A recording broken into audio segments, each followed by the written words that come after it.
Okay, the mic is on. Can you hear me all right? It's good? All right. A little louder. Testing. Hi, Hannah, are you in there? Could you turn it up just a tad? How's this one? I'm talking now. La la la. Hello, everybody in the back. Can you hear it all right? Oh, Christine, you're so high needs. No, kidding. The old people that hear. They always sit in the back. Why do the people with hearing stuff always sit in the back? How's that? Is that all right? All right. These are my girlfriends, so I can poke fun at them. You're not old. I'm just joking. You're young. All right. Hi, everybody. How are you? Yeah. Definitely feels like we're changing. Is it true that today is the last kind of warm day and it's of our whole life? No, I'm kidding. And then tomorrow it's just all cold. So anyway, it's already kind of cold. All right. Well, why don't you just take a couple minutes and turn to your neighbor and say hello and introduce yourself. And you can turn to a new neighbor if you haven't talked before.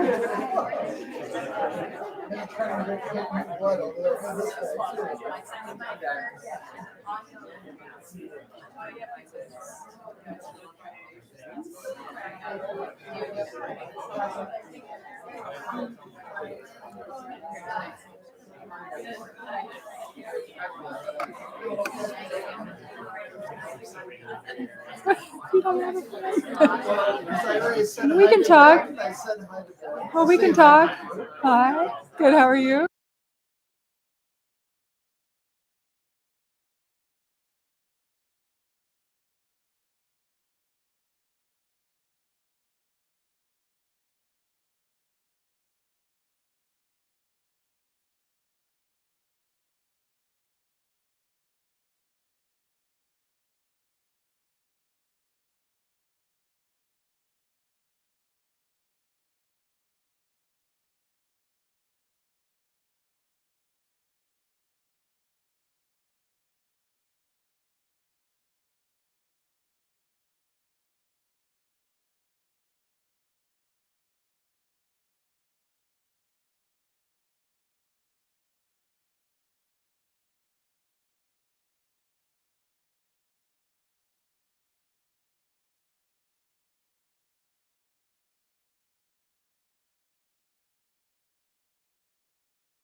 All right.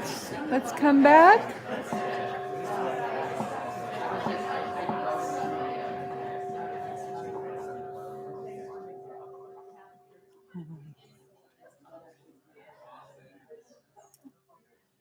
So we whip it up and then we let it go, and then we get to feel the contrast. Meditation will feel so good too. Okay, great. Well, thank you for coming out. What we'll do is we'll start with in the way that we always start, which is with this prayer at the top of your handout. It's a classic shloka from a text called the Devi Mahatmya, a hymn to the goddess and her many forms within the Hindu tradition as Narayaṇi. And she is a Hindu expression of the Buddhist goddess Tara, the Buddhist female Buddha, Tara. So we chant that, this beautiful shloka I learned from a Sanskrit teacher a long time ago. So we'll do it 11 times tonight. And that means if you're new, you'll have time to read it in English. And then if you'd like, you can also join in with the Sanskrit prayer as well. The English is below the transliterated Sanskrit. So let's close our eyes and take some deep breaths. And settle in.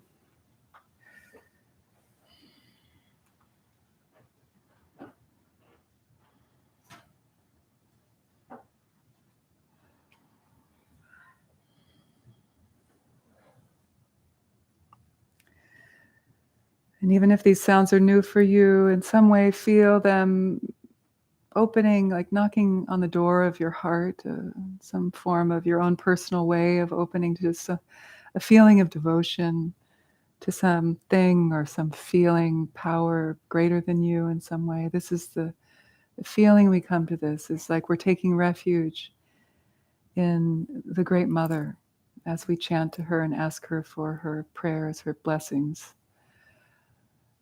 So let this be personal.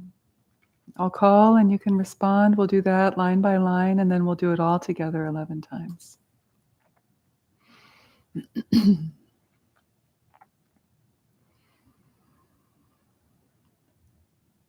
Śaraṇāgata dīnārtha, Śaraṇāgata dīnārtha, paritrāṇa parāyaṇe, paritrāṇa parāyaṇe, Sarvasyārti hare Devi, Sarvasyārti hare Devi, Nārāyaṇi namostute, Nārāyaṇi namostute, Śaraṇāgata dīnārtha, paritrāṇa parāyaṇe, Sarvasyārti hare Devi, Nārāyaṇi namostute, Śaraṇāgata dīnārtha, paritrāṇa parāyaṇe,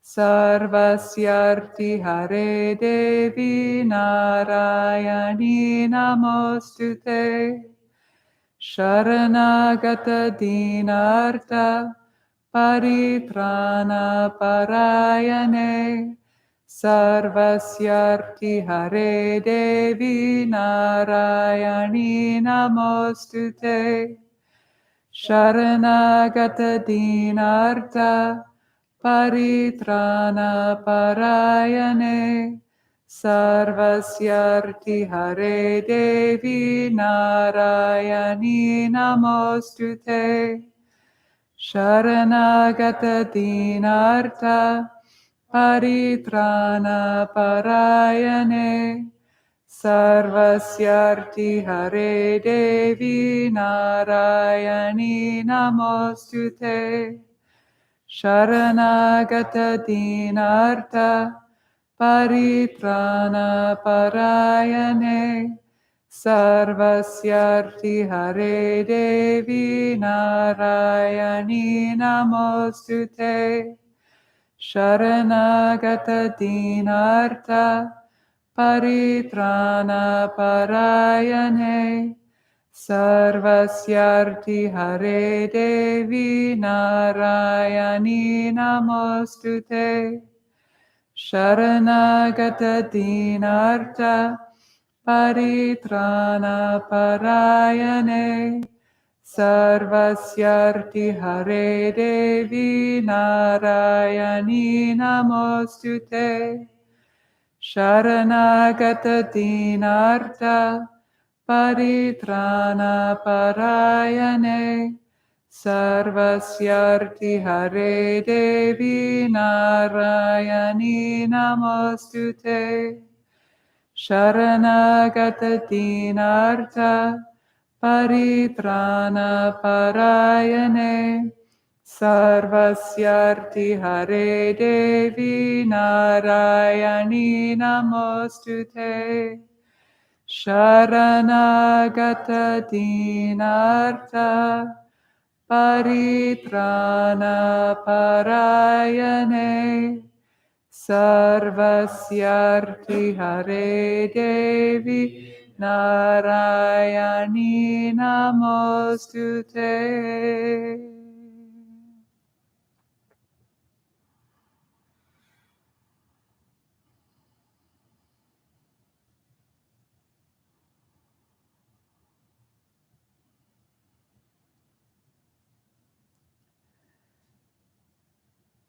So we'll slide right into meditation. Feel free to take 30 seconds or so to re-situate yourself. We'll sit for 45 minutes.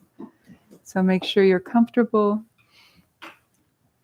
Make sure that you have enough support so that you can sit with as much stillness as possible throughout the whole time.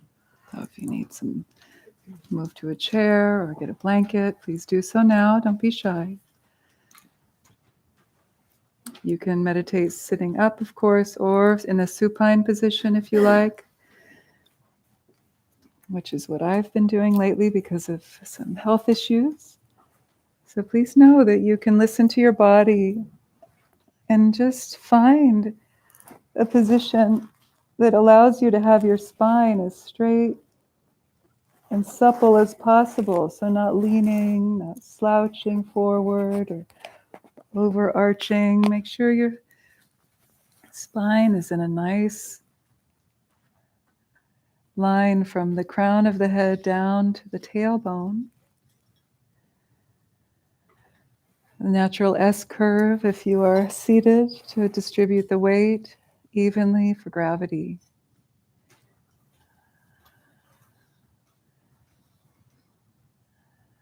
Over the next few breaths, we'll start to come into a place of stillness.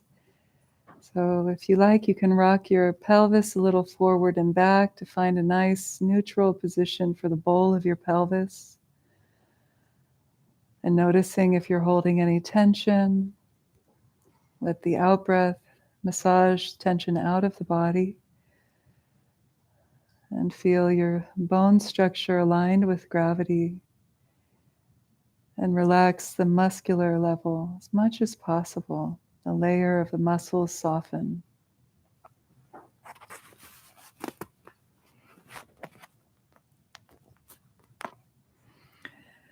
We'll begin with the eyes closed.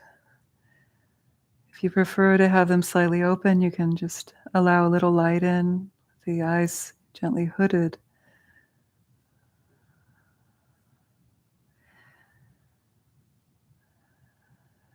And our first step into this contemplative frequency is to allow yourself to be in this moment in your body.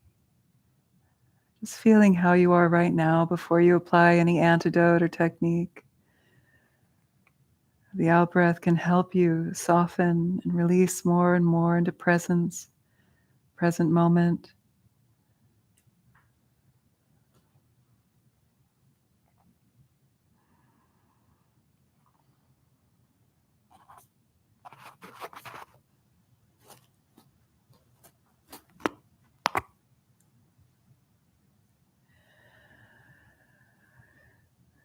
Notice if the belt line is tight or you're holding tension around the kidneys, the low back.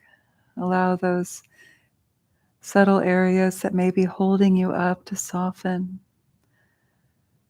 You can even feel that you're letting the weight of the world melt down, down, offer it to the earth.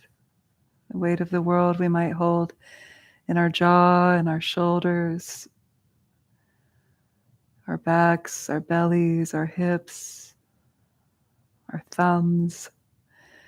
Notice if there's tension there, and then just offer it to Mother Earth as if she were here reaching up to you saying, I'll hold your burden, my dear. Give it to me. And you give it to her. And then you can rest, replenish yourself.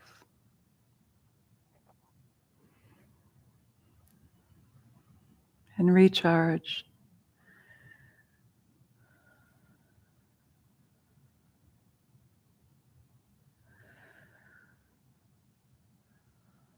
And how do you feel? How would you feel without that burden? Maybe you're worried or have responsibilities.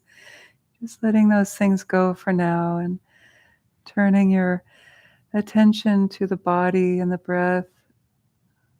How are you right now? Maybe you feel a little lighter, a little more at ease, not carrying that burden with you all the time.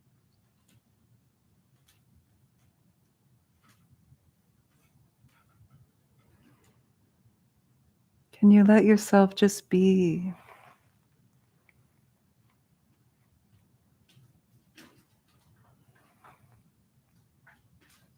A human being.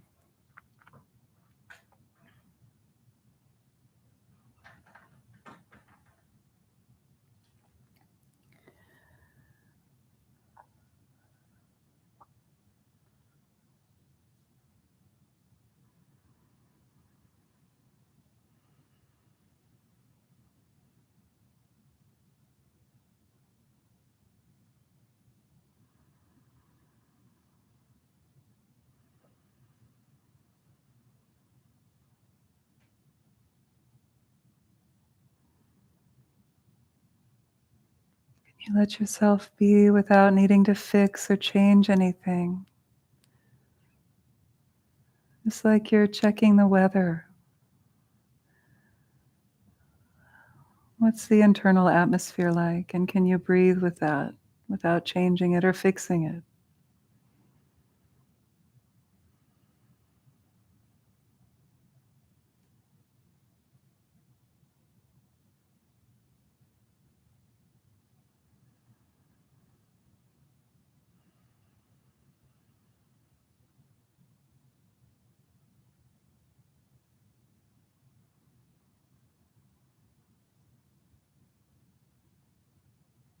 And as you soften with each out breath, this alignment with the present moment, with the truth of what simply is here for you in this moment, free of preference or rejection, the subtle body starts to open up. You may feel a tingling or a warmth, the prana, the energy start to flow a bit more freely. Even maybe a sense of pleasure, bliss, or even just a feeling of good simplicity, of coming home. There's nothing to do here. It's an undoing.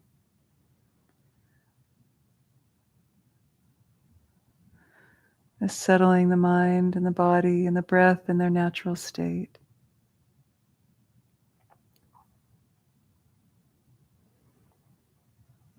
Free of grasping, free of distraction, releasing distraction or clinging as soon as you notice it. And then soften back into this moment with the breath in the body.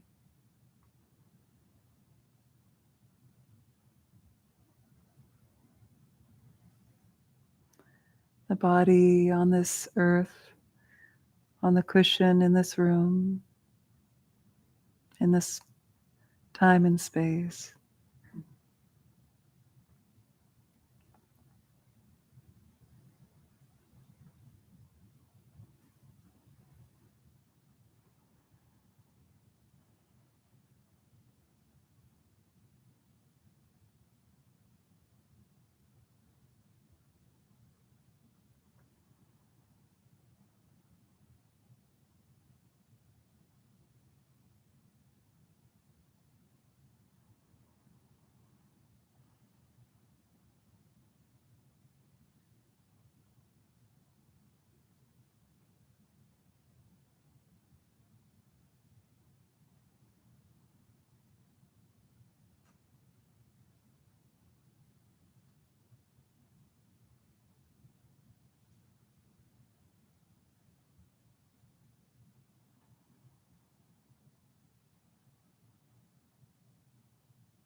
It's said that days of old in the maritime tradition of Southeast Asia, sailors would take a land bird out on the ship with them in their longer journeys.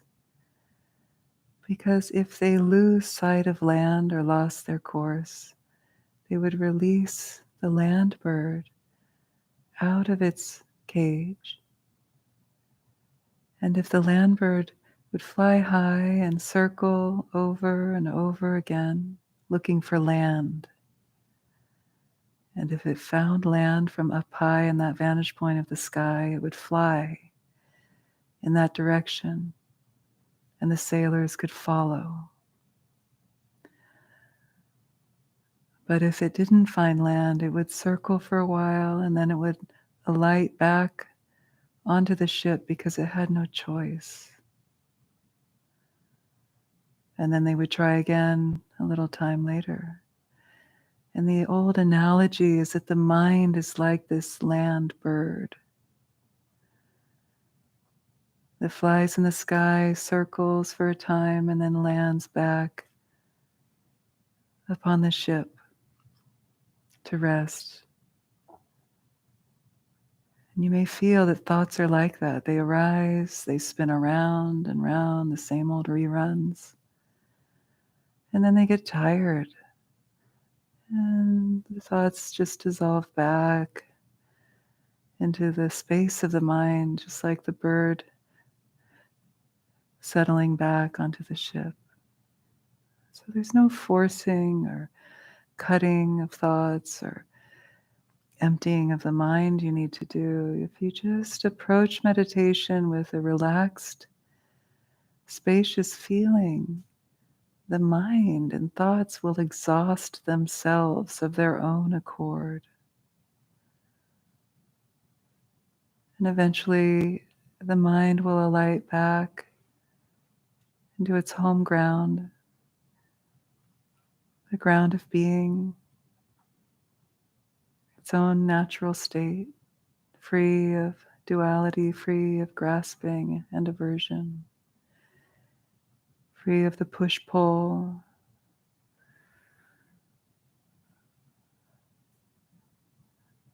See if you can feel that spacious approach to your own mind.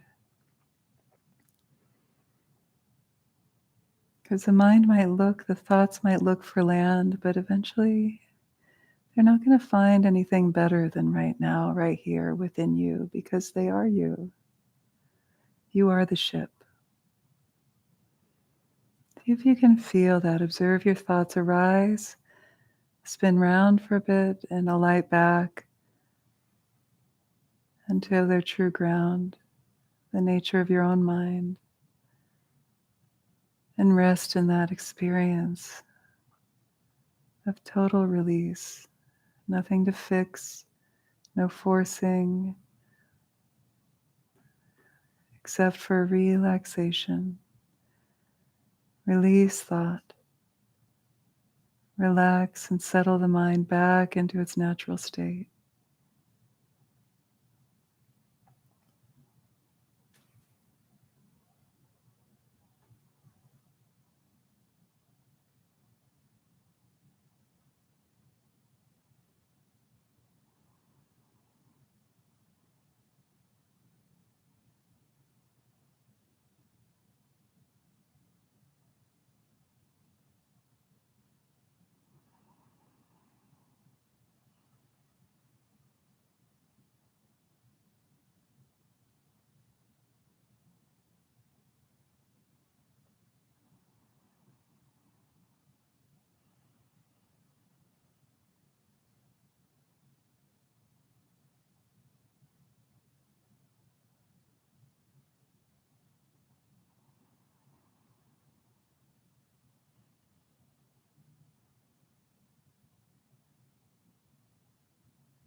If you find the mind lost in distraction, just ask yourself, can I try something new? Distraction is a part of my everyday experience. In a sense, it's that conceptual mind that's always in duality of hope and fear, subject-object, evaluating, preferring or disliking or hoping and wishing. You know how to do that very well. In fact, we're all experts at that conceptual mind. So as we're here together in this very unique environment, really beseech yourself to try something new. Can you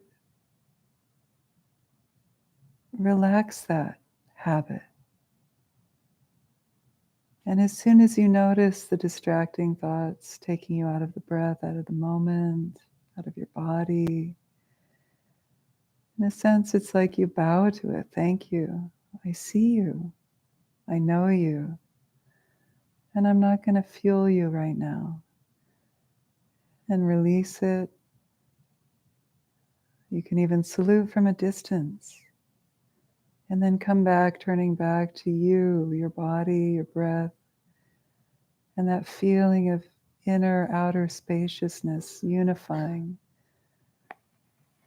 like the sky.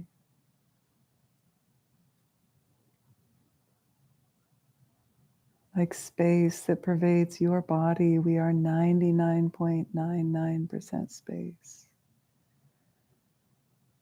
We are space. Can you feel spacious? And release tension in the face, and the jaw, and the neck, the throat, the chest. Feel any tension melting down, down, offering again to the earth. You may need to ask Mother Earth again, will you carry this load, this worry, this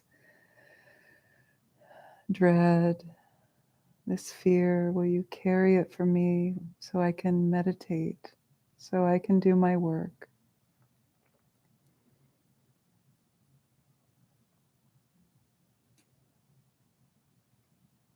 Don't waste this opportunity. Be with yourself here. Give that gift to yourself. And release distraction with the exhalation. Come back to the breath and the body. Let thoughts naturally run their course and alight back upon the boat of the nature of mind itself, spacious awareness like the ocean.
And now we'll take a step more deeply into this practice of settling the mind in its natural state, in the Dzogchen Great Perfection tradition, by gently opening the eyes and allowing the eyes to gaze comfortably at an angle just past the tip of the nose towards the floor with ease. Let the vision, the eyes be soft. You're not staring at anything in particular. And then feel the muscles behind and around the eyes relax. Feel like you could see 360 degrees around you.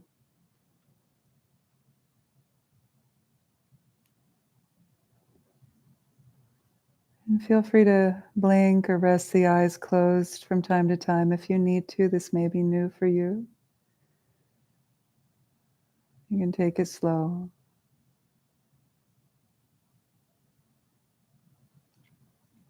And feel this meditative awareness suffusing the visual field as well. The meditation doesn't only happen when the eyes are closed, in the mind. In a sense, it's as if your awareness is pervading the space around as well as within you. You may feel a flurry of distraction or the mind being a little unsettled because of this new practice, if it is for you. And then just release any tension with the out-breath. Come back to the belly and the breath. Relax the facial muscles, relax the jaw. And bring the chin back towards the center of the throat. Lengthen the back of the neck, sit up nice and tall. And bring the tip of the tongue to rest against the upper palate.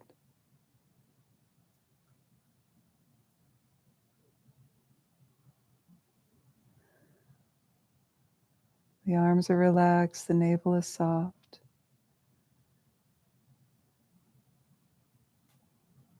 Feel that sense of inner and outer dissolve. The duality collapses and you're resting in awareness.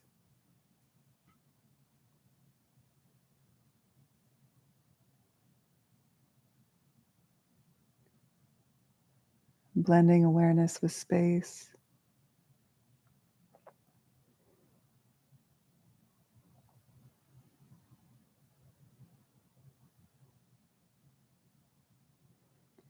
The breath is natural, unforced, uncontrolled.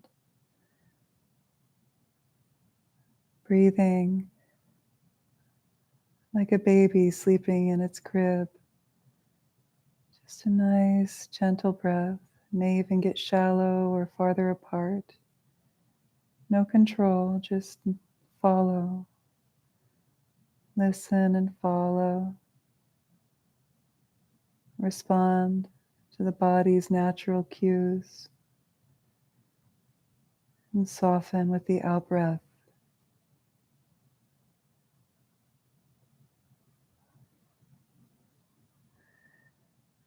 It's as if you're gazing now at the domain of the mind itself, and that becomes the object of your attention. The anchor of mindfulness now shifts from the breath to the space of the mind itself. Thoughts bubble up and pass within this space like clouds arising and dissolving. And rest from the vantage point of that sky-like awareness, rather than the vantage point of the cloud-like thoughts.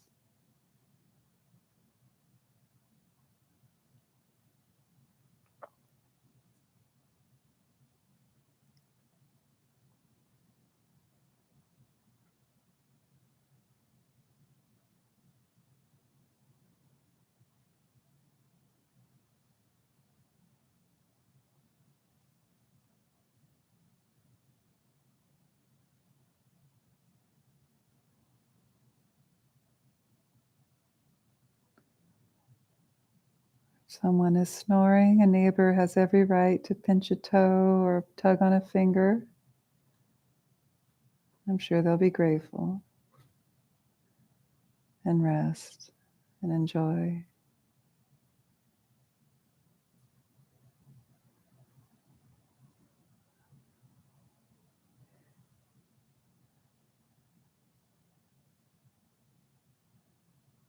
Feel that feeling of the prana opening and flowing freely within the body. When tension dissolves, control dissolves, and the mind aligns with the prana aligns with the breath and the body. A natural sense of ease and joy and even bliss, pleasure arises. But don't cling to it. Observe, experience within spaciousness, letting go of grasping, rest in awareness.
If dullness sets in, brighten the internal space as if you're turning up a dial on a light.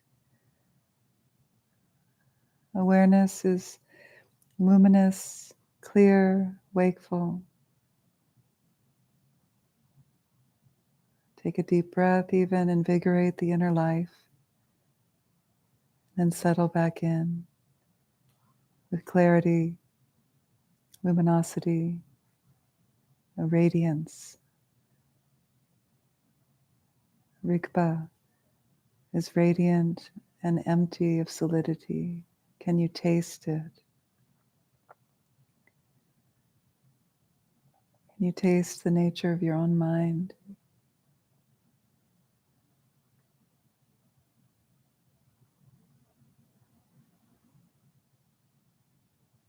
Radiant and empty.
And this natural empty radiance of the mind manifests as love, as compassion, like the warmth of the sun rays. And let's imagine now, as we gently close our eyes for the last phase of our practice, let's imagine now that this warmth of the nature of your own mind is like an orb of light, like a small sun in the very center of your chest at your heart chakra. And feel the breath breathing in and out directly from that orb of light in the chest. And that is the manifestation of your own Buddha nature, Tathagata Garbha, that seed of liberation within each and every one of us, within every sentient being. Whether it's an ant or a human, everything in between. Those of us, those who have sentience also have Buddha nature, so we all have that. Feel that as a warmth of golden sunlight at your heart. And the breath inhales, like oxygenates that light with the in-breath, and then the out-breath softens and opens, expands and spreads that warmth of light throughout your whole body. Just breathe like this. It's like you're breathing in, you're oxygenating that space of the heart, the warmth, the fire of the Buddha nature there. And then breathing out, feel that warmth spreading throughout every cell of your body.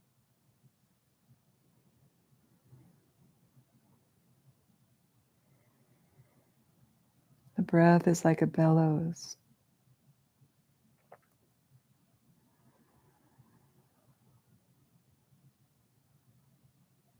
The radiance of your own nature of mind manifesting as love and compassion.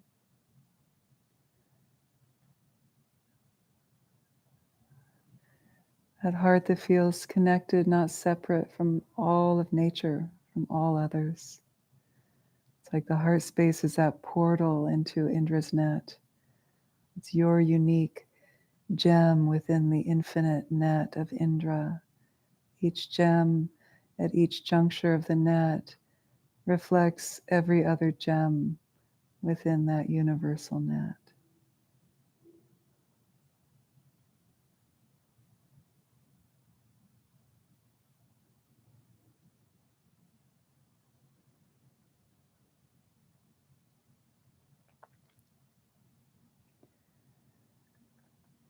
And feel that warmth permeating your body, bringing healing, love, acceptance, space, forgiveness, whatever feels like medicine for you and your body mind matrix tonight. Maybe you walked in with some anger or heartbreak. Breathe into the heart, the warmth, and breathe out. Let that warmth and wisdom and love permeate those spaces within you that might feel closed off or shut down or in pain.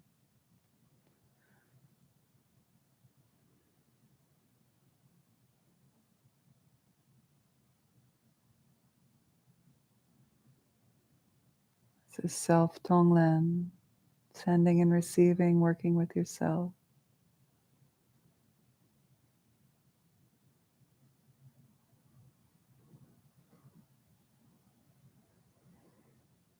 We receive with the in-breath and we send out with the out-breath.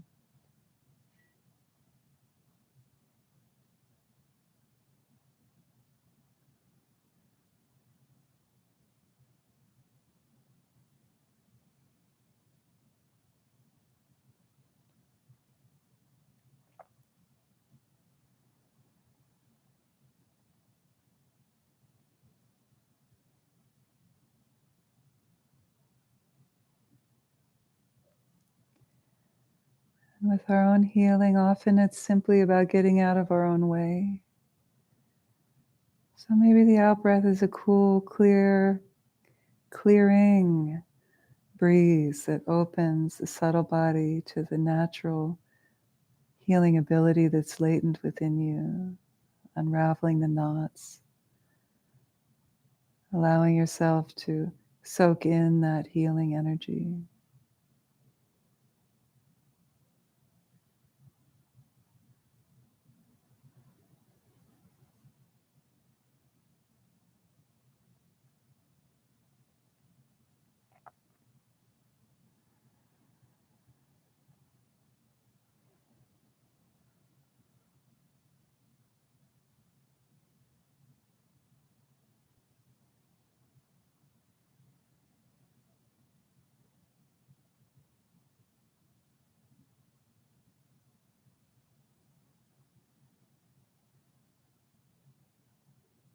You can empty the mind of concept and let yourself simply feel intuitively.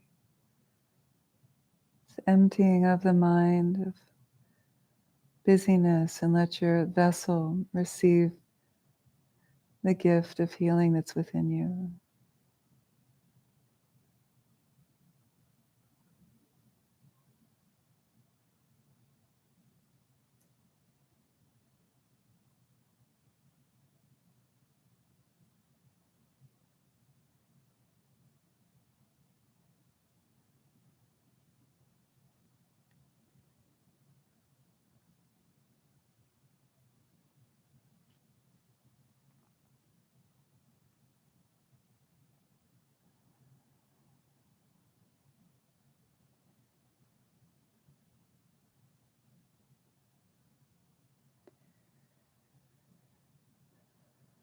And now in the final phase, we'll start to turn our awareness outward.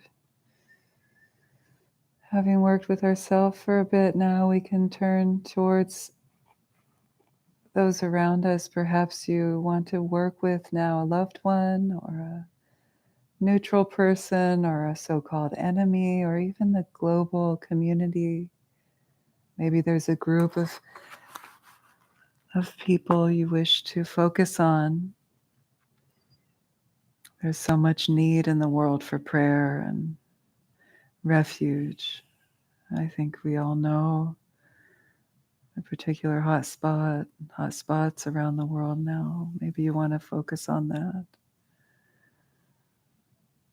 Feel into your heart, and where would you like to send with the out-breath a cool, clear, healing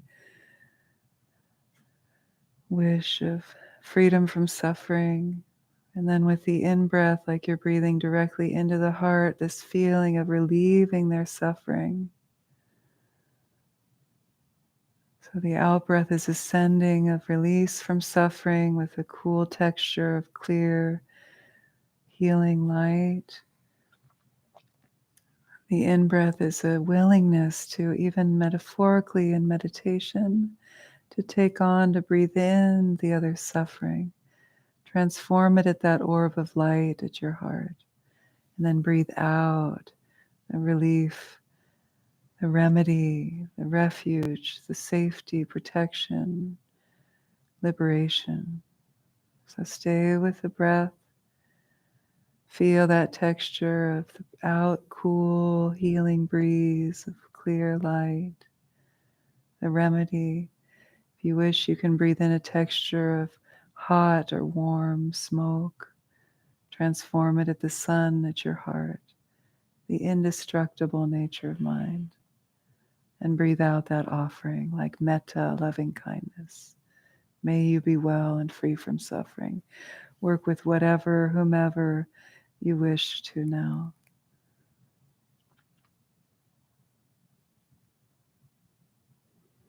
Stay with the feeling, the tender heart opening to the infinite capacity within you.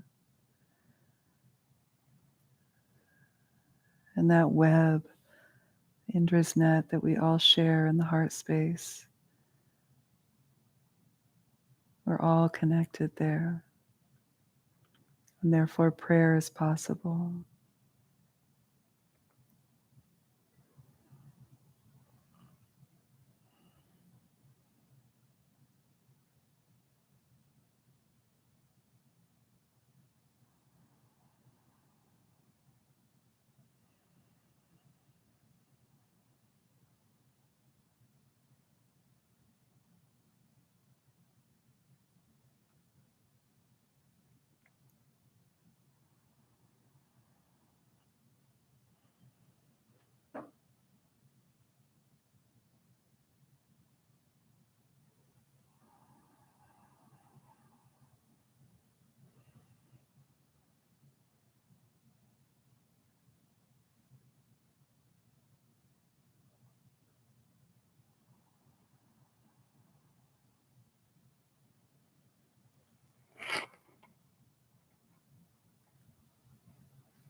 And that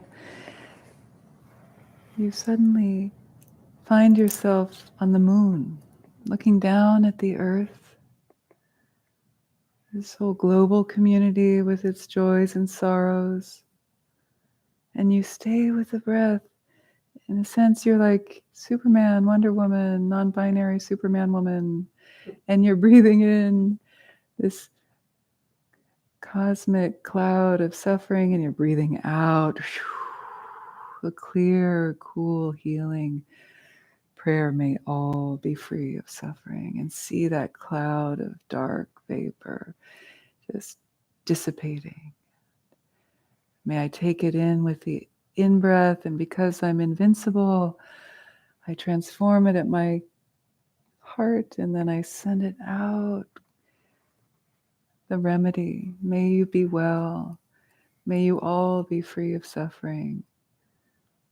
Make your own internal prayer. Let's take about 10 breaths like this as our closing, this embracing of the whole global community.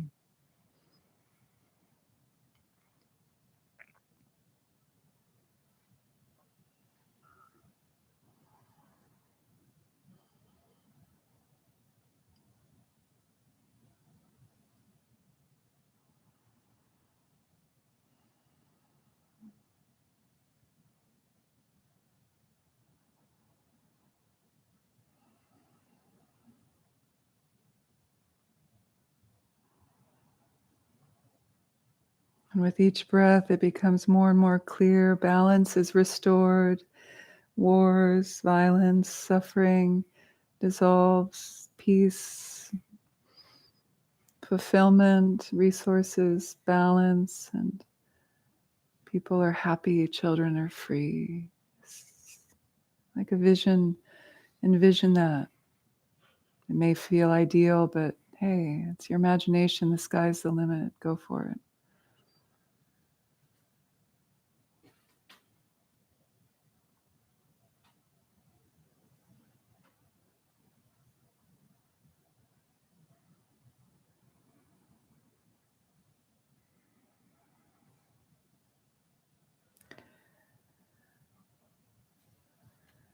And then gently dissolve that visualization back into the space of the universe and just rest. Rest for a moment or two in a non-doing, a state of non-meditation. Just rest.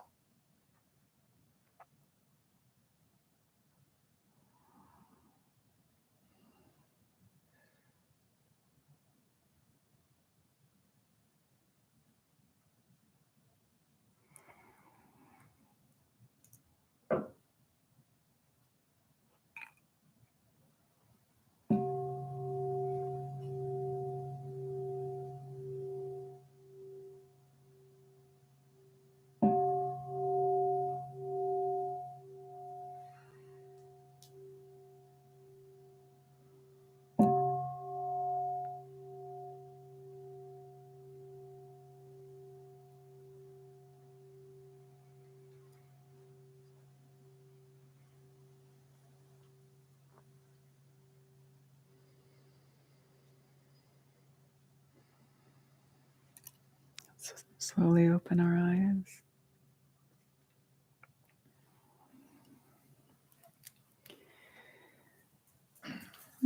Start to move. You can stretch your leg, your arms. You can stand up if you want to fold forward or twist, lie back, flop back like we do sometimes. Take about a minute and take care of your body. Listen to it. Maybe you want to stretch your arms overhead.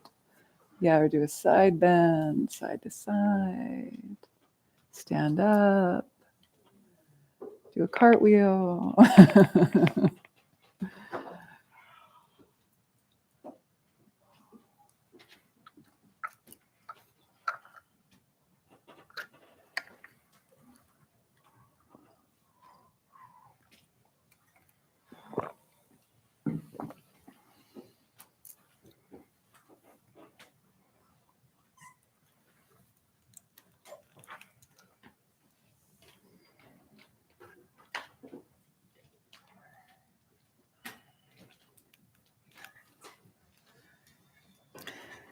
In the Tibetan Buddhist tradition, visualization is a big part of it, and there are different ways to visualize. I'll never forget when one Lama I studied with, Tulku Sangak Rinpoche, he was teaching us about deity yoga and how to visualize, and he said there are two main types of or approaches to visualizing. One is from the father lineage, one is from the mother lineage, tantras. These different. There's the father lineage, the mother lineage tantras, and the father mother lineages lineage. So there's, one, the other, and both.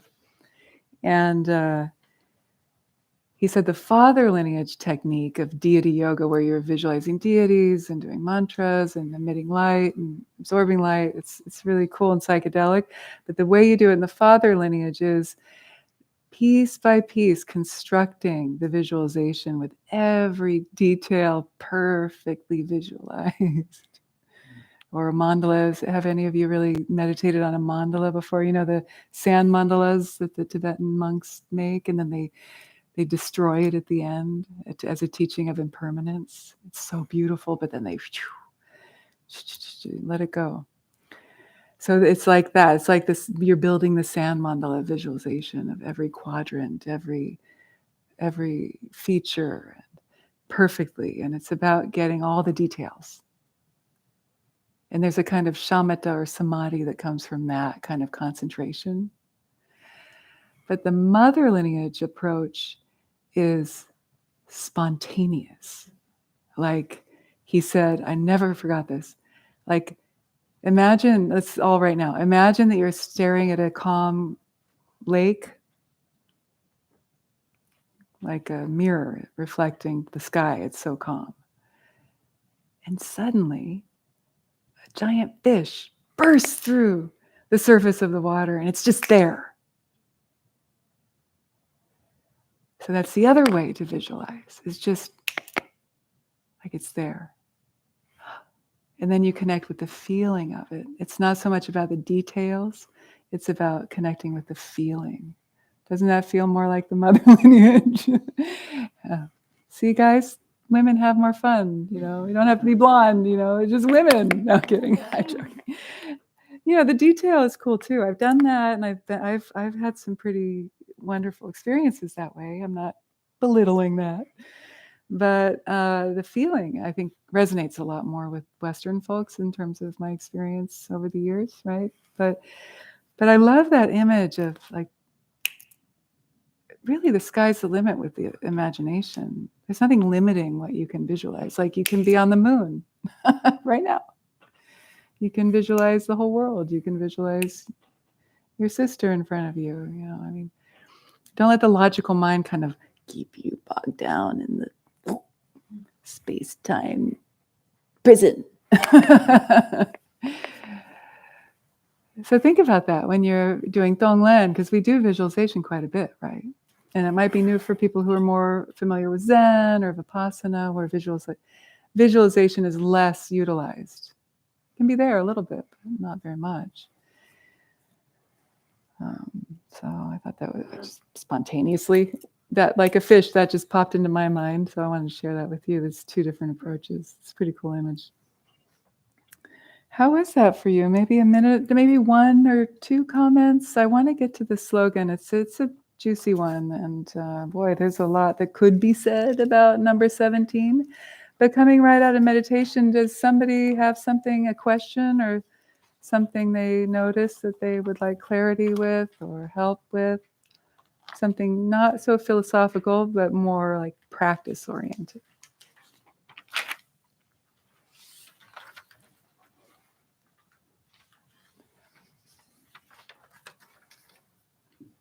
Good.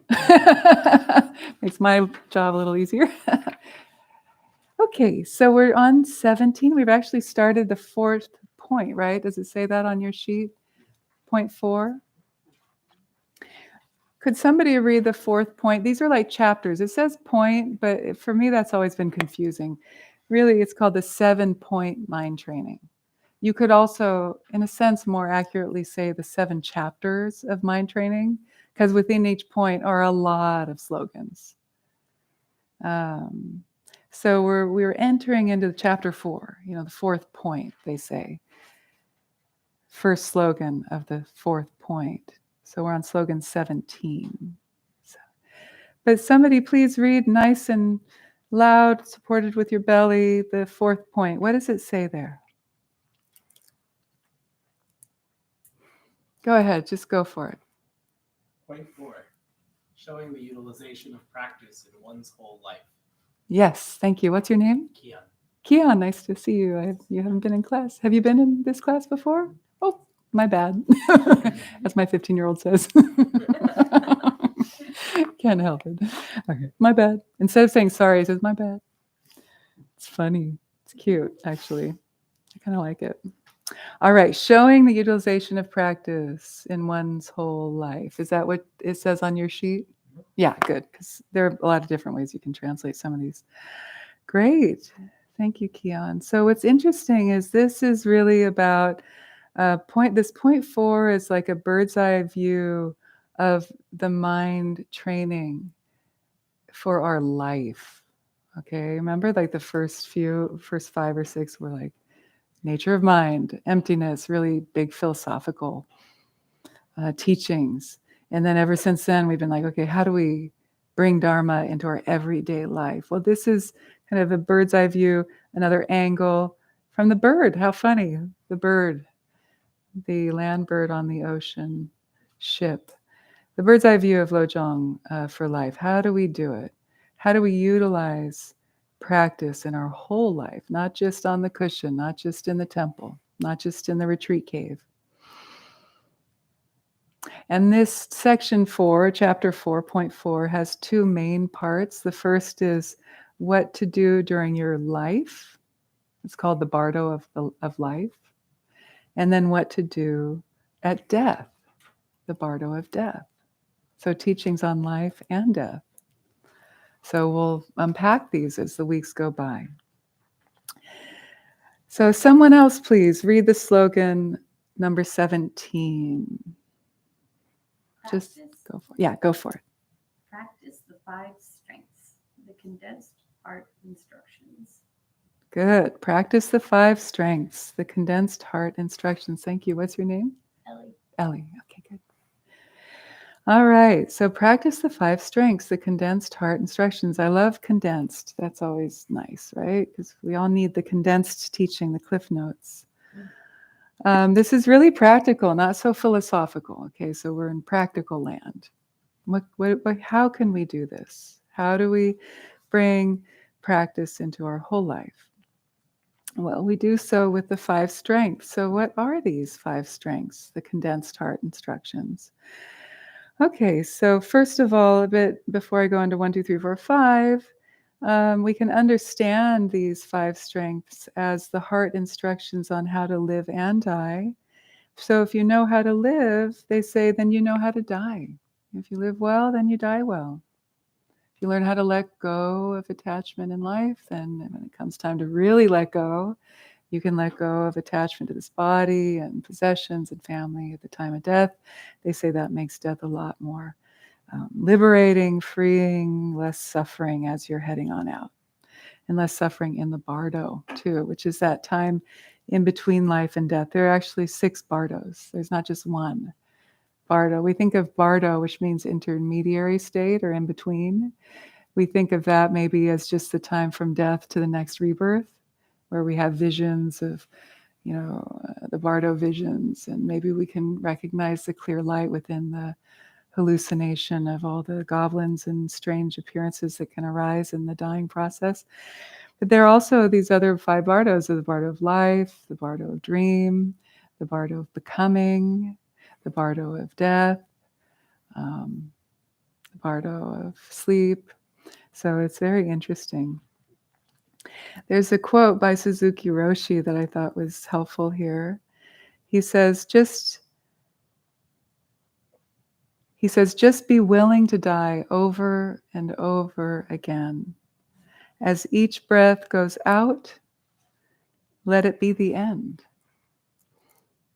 Let it be the end of that moment and the birth of something new. So as each breath goes out, let it be the end of that moment and then the birth or the beginning of something new. So in that way, we learn how to die in every moment, in every breath. Yeah.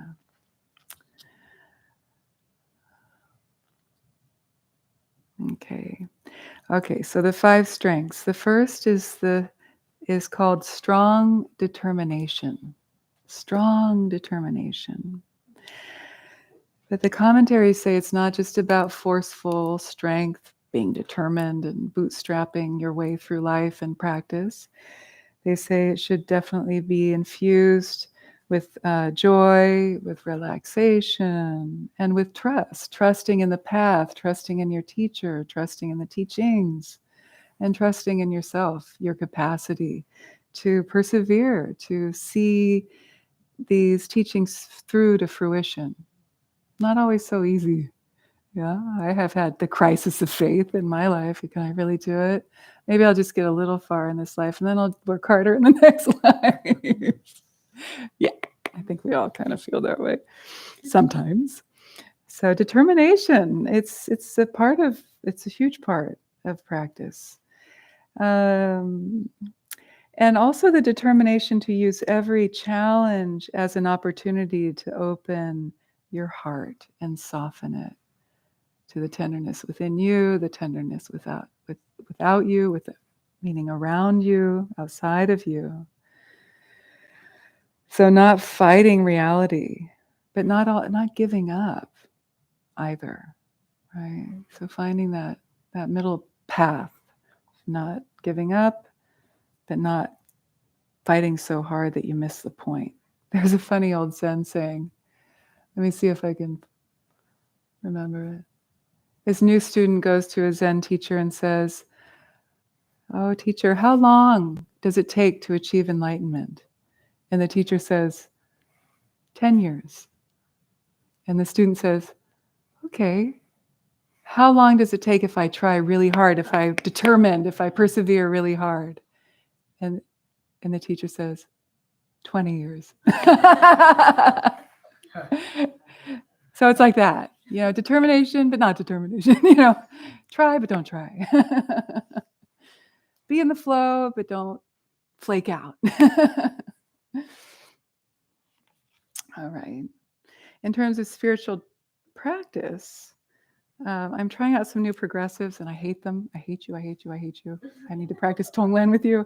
I can't see shit with these things. I can see you really well. And I can't read my book at all. I'm going to send them back. Warby Parker, I need a refund. So excuse me if I'm like, what am I saying? Oh. Okay, determination in terms of spiritual practice. It can be helpful to contemplate. Helpful to contemplate. What if I died today? What if I died in this moment?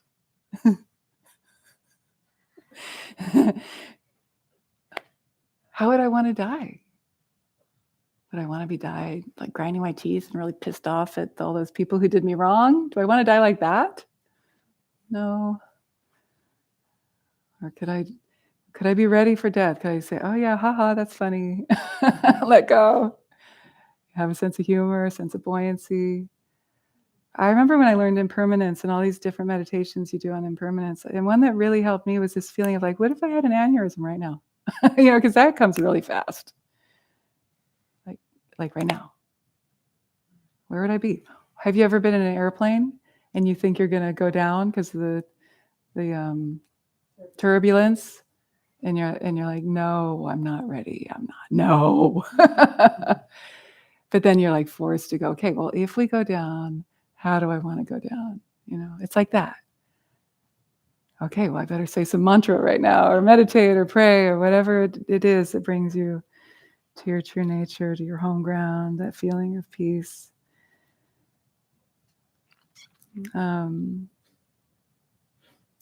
Take advantage of these fortunate circumstances that we have in our life. We live in a country that's not, plagued by war, famine. We have relative level freedoms, and we have faculties, our senses. We can understand what we hear. We can put that into practice. We have all of these great opportunities and endowments, freedoms. So don't waste this life. Put it into practice. Okay. There's a common prayer that says, "From this time forward, may my mind never be separated from the twofold bodhicitta." And we've learned about this a lot in this class. Twofold bodhicitta. Who knows what those are? The first one. Anybody new or old? Yes. Yes, good. So relative level bodhicitta is compassion, or the spirit of awakening for the benefit of all beings, which is that compassionate wish. You can say compassion though. And then maybe somebody else, the other aspect, which is ultimate bodhicitta. Who knows what that is? Anyone? Ultimate bodhicitta. Emptiness. Very good. Yes. That direct realization of emptiness. So don't lose sight of both of those. They're like two wings of the bird. Emptiness is having wisdom. Well, skillful means is having relative level bodhicitta, which is compassion. So they say they're like two wings of the bird. Relative, which is skillful means, and compassion, meaning you know how to apply yourself, you know how to be kind and compassionate. The other wing is wisdom that sees into the empty nature of all phenomena. So you got both wings so you don't fly in circles. All right. Okay, then the next one of the 5 is familiarization. Familiarization or practice. And I think I mentioned last week that the word for meditation is in Tibetan is gompa, or in Sanskrit is bhavana, which simply means, remember? Huh? Cultivation. Or familiarization.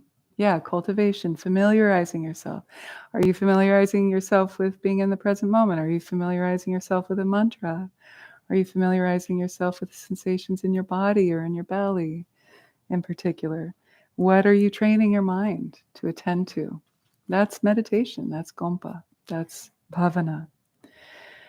The great Mahayana Indian master Shantideva said, with familiarization, there is nothing whatsoever that does not become easier.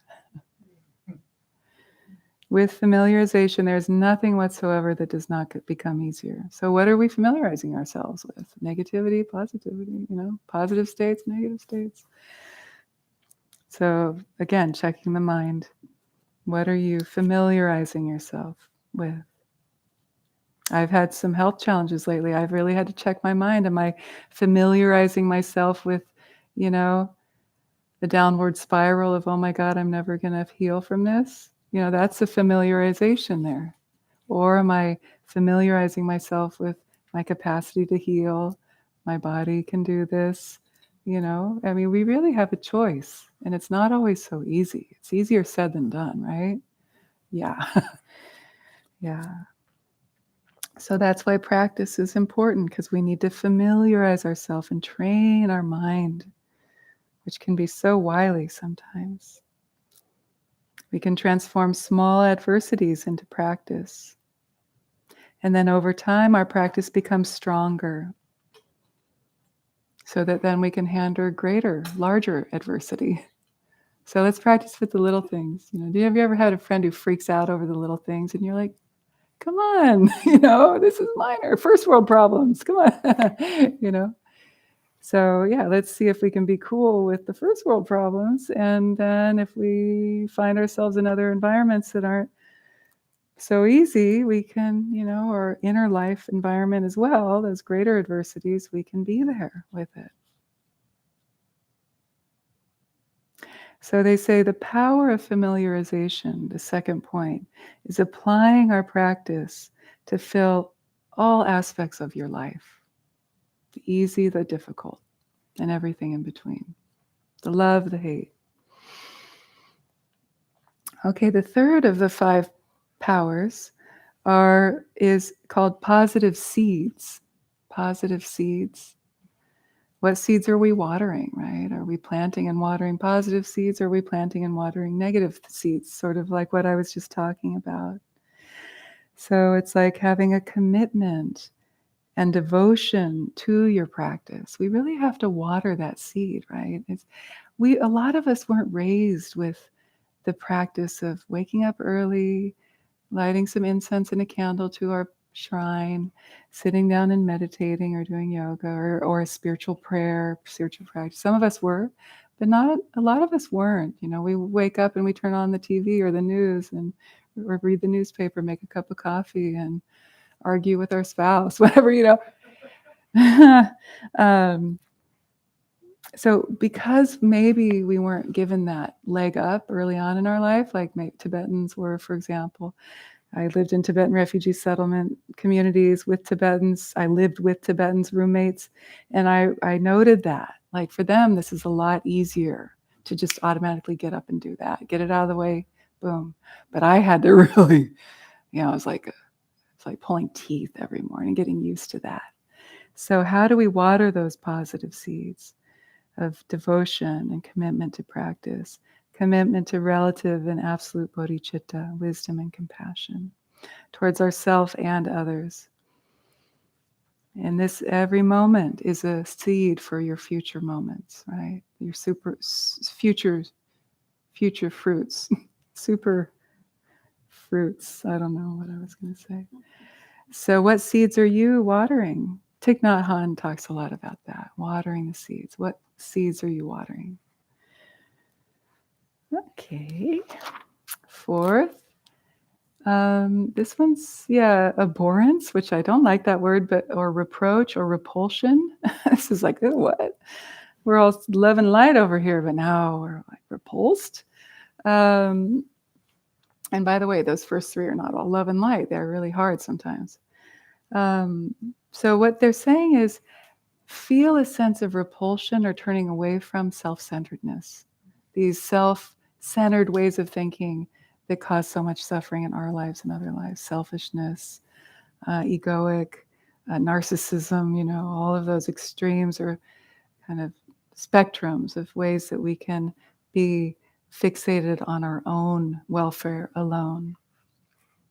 Can't read. These are notes I wrote like 10 years ago too, so my handwriting is like small and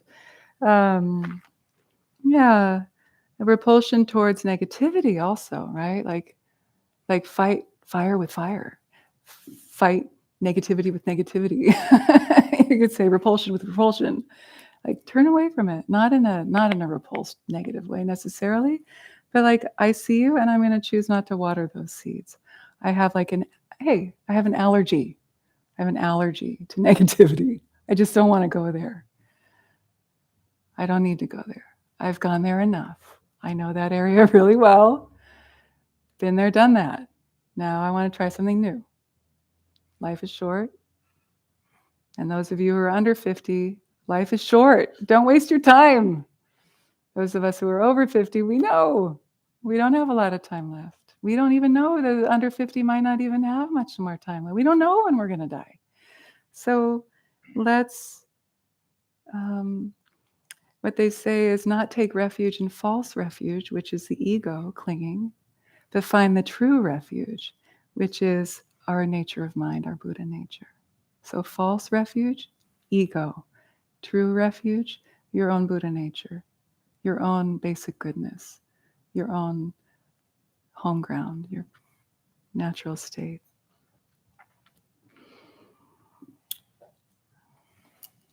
Okay, last one. I have more stories, but next week we'll do more stories. The last one is prayer and resolve. So to pray in your own way, there's a common prayer that says to never be separated, may I never be separated from twofold bodhicitta, like we just talked about. May I never be separated from genuine teachers or mentors. May I never be separated from the Dharma, which can also not just be Buddha Dharma, but can be teachings that lead to liberation, whether it's any tradition, anywhere. The Buddha said Dharma is just anything that leads to liberation. He didn't even call it Buddhism. He didn't want to found a religion. Did you know that? Buddhism is an English word. So anything that leads to liberation. And then the last prayer, never be separated from conducive circumstances to the spiritual path. Yeah.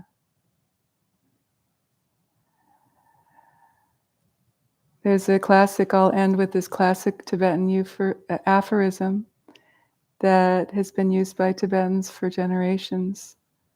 It really formed the foundation of practice, and it goes like this.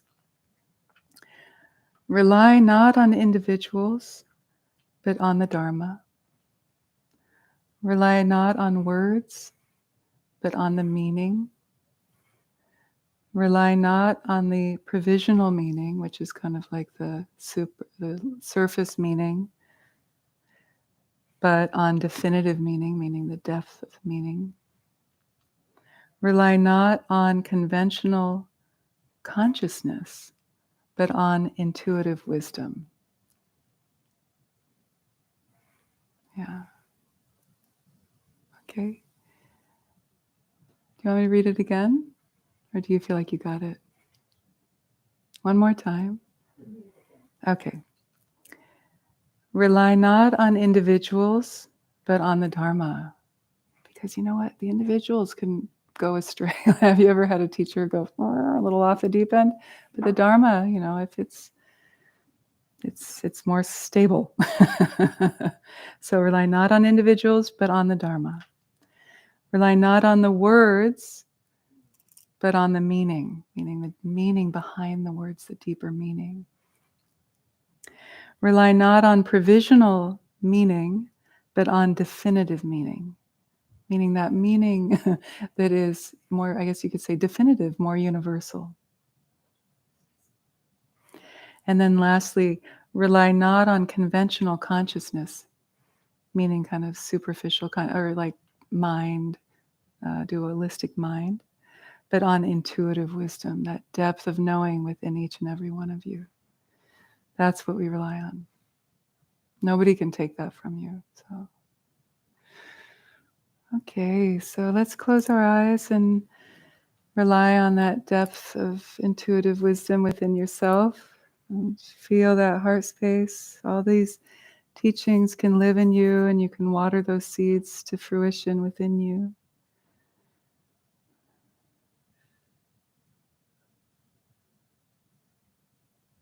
And let's dedicate any positive energy from our time together, our practice, our study,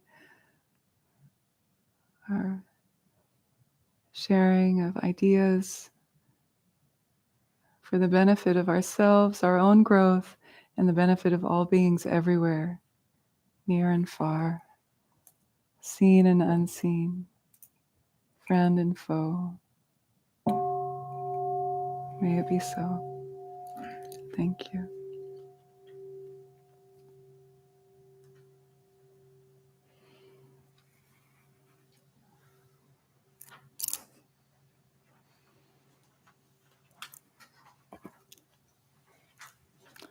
So thank you, everybody.